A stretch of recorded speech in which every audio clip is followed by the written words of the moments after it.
জানাই তোমার দ্বারে ও গো আমার আল্লাহ। ও যাহার নাহি দরজা নাই জানালা গো,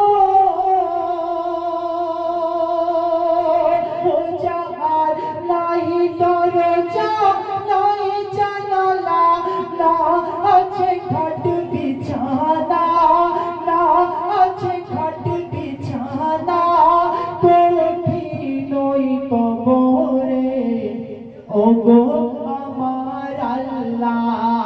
থাকিব কেমন আধারে কঠিন ওই কবরে ও গো আমার আল্লাহ।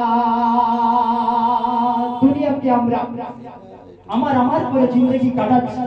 মানুষ যখন এখানে মাইয়াত হয়ে যাবে, যখন কবরস্থানের মধ্যে নিয়ে গিয়ে দাফন করা হবে, সেই কবরস্থানের মধ্যে, সেই কবরের মধ্যে সর্বপ্রথম আপন জন কে থাকবে। তাই কবি লিখছেন শুনুন,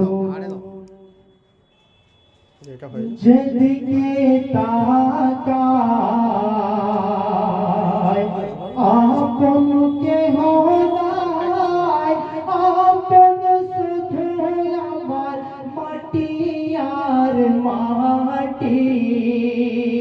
আর উপরে পাখারি মাটি মোর দুধারি, যাহাতে শুয়ে আছি সেও মোর মাটি।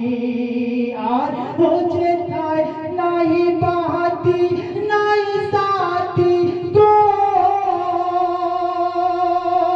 ও যেথায় নাই বাতি নাই সাথী, নীল না খোঁজ আজ মোরে, নীল না খোঁজ আজ মোরে, কঠিন ওই কবরে ও গো আমার আল্লাহ।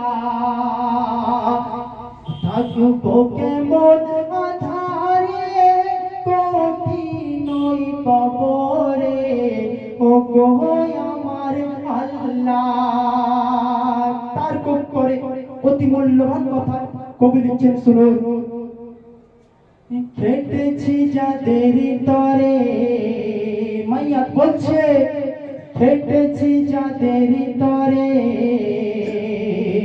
তারা আজ কত দূরে, নাই না খোঁজ বুঝি আমার এই কবরে।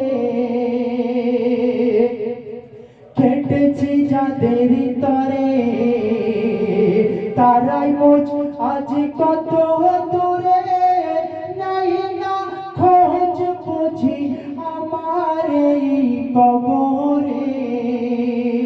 তারপর সব গেছি ভুলে, বিবি মেয়ে ছেলে, মা বাপ ভাই বোন সবাই গেছে সরে।